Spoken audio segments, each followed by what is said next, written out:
ଶ୍ରୀ ଭେଙ୍କଟେଶ୍ୱର ଉଚ୍ଚ ବିଦ୍ୟାଳୟର ବାର୍ଷିକ କ୍ରୀଡ଼ାଉତ୍ସବ ଅନୁଷ୍ଠିତ। ଗଜପତି ଜିଲ୍ଲା ଗୋସାଣୀ ବ୍ଲକ ଅନ୍ତର୍ଗତ ଗାରାବନ୍ଧଠାରେ ଥିବା ସରକାରୀ ଭେଙ୍କଟେଶ୍ୱର ଉଚ୍ଚ ବିଦ୍ୟାଳୟର ବାର୍ଷିକ କ୍ରୀଡ଼ା ଉତ୍ସବ ଅନୁଷ୍ଠିତ ହୋଇଯାଇଛି। ବିଦ୍ୟାଳୟ ଖେଳପଡ଼ିଆଠାରେ ଏହି ବାର୍ଷିକ କ୍ରୀଡ଼ା ଉତ୍ସବ 2 ଦିନ ଧରି ଚାଲିଥିଲା। କାର୍ଯ୍ୟକ୍ରମର ମୁଖ୍ୟ ଅତିଥି ଭାବେ ବିଦ୍ୟାଳୟର ପ୍ରଧାନ ଶିକ୍ଷକ ବି ଗଙ୍ଗାଧର କ୍ରୀଡ଼ା ପତାକା ଉତ୍ତୋଳନ କରି ଏହାକୁ ଶୁଭାରମ୍ଭ କରିଥିବା ବେଳେ ମୁଖ୍ୟ ବକ୍ତା ଭାବେ ସଂସ୍କୃତ ଶିକ୍ଷୟିତ୍ରୀ ସୁଜାତା ପ୍ରାମାଣିକ, ସମ୍ମାନିତ ଅତିଥି ରୂପେ ବରିଷ୍ଠ ଶିକ୍ଷୟିତ୍ରୀ ବି ବିଜୟା, ସଞ୍ଜୀବ କାର୍ଜି, ଗୋପୀନାଥ ଗୌଡ଼, ଏସ୍ ଗୀତାଞ୍ଜଳି, ବି ଭେଙ୍କଟରାଓ ପ୍ରମୁଖ ଯୋଗ ଦେଇଥିଲେ।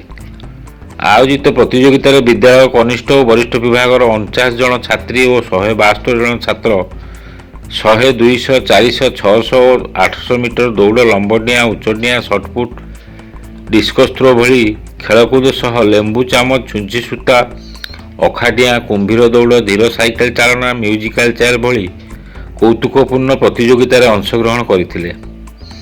ବିଶେଷ ଆକର୍ଷଣରେ ଏବର୍ଷ ମା'ମାନଙ୍କ ମଧ୍ୟରେ କ୍ରୀଡ଼ା ସଚେତନତା ପାଇଁ ଛାତ୍ରଛାତ୍ରୀଙ୍କ ମା'ମାନଙ୍କୁ ନେଇ କିଛି କୌତୂହଳପୂର୍ଣ୍ଣ ପ୍ରତିଯୋଗିତା ଅନୁଷ୍ଠିତ ହୋଇଥିଲା।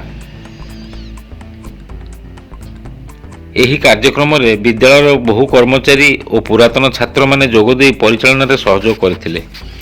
ଗଜପତିରୁ ବିବେକାନନ୍ଦ ବେହେରାଙ୍କ ରିପୋର୍ଟ, ଖୋଲା।